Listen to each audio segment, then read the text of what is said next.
দীর্ঘদিন প্রেমের সম্পর্কের পর অবশেষে বিবাহ বন্ধনে আবদ্ধ হলেন সোনাক্ষী সিনহা ও জহির ইকবাল।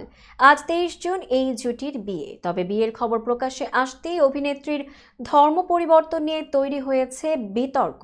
কারণ সোনাক্ষী হিন্দু ধর্মের অনুসারী হলেও তার বর মুসলিম, তাই খুব স্বাভাবিকভাবেই নেট দুনিয়ায় সমালোচনা চলছে এই নিয়ে যে বিয়ের পর সোনাক্ষী ধর্ম বদলাবেন কি না। সম্প্রতি বিষয়টি নিয়ে মুখ খুলেছেন জহিরের বাবা। তিনি বলেন, বিয়ে মানে দুজনের মনের মিলন, এর সঙ্গে ধর্মের কোনো সম্পর্ক নেই। সোনাক্ষী বিয়ের পর কোনোভাবেই ধর্ম পরিবর্তন করবেন না। সব মানুষ এক, কেউ নিজের ভগবানকে আল্লাহ বলেন, কেউ গড বলেন, তবে দিন শেষে মানবতাই বড়। জানা গেছে হিন্দু বা মুসলিম কোনো রীতি মেনেই বিয়ে করছেন না সোনাক্ষী জহির, শুধু আইনি মতে বিয়ে বন্ধনে আবদ্ধ হয়েছেন তারা। ভারতের স্পেশাল ম্যারেজ অ্যাক্ট 1954 অনুযায়ী রেজিস্টার বিয়ে করেছেন তারা।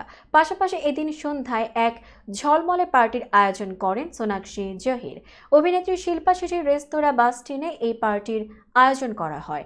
শুরুতে গুঞ্জন ছিল এই বিয়েতে মোটেও খুশি নন সোনাক্ষীর বাবা শত্রুঘ্ন সিনহা, এমনকি জহিরকে নাকি মেনেও নেননি তিনি, আর তাই বিয়েতেও উপস্থিত থাকবে না বলে শোনা গিয়েছিল। তবে সব গুঞ্জনে পানি ঢেলে দিয়েছেন তিনি।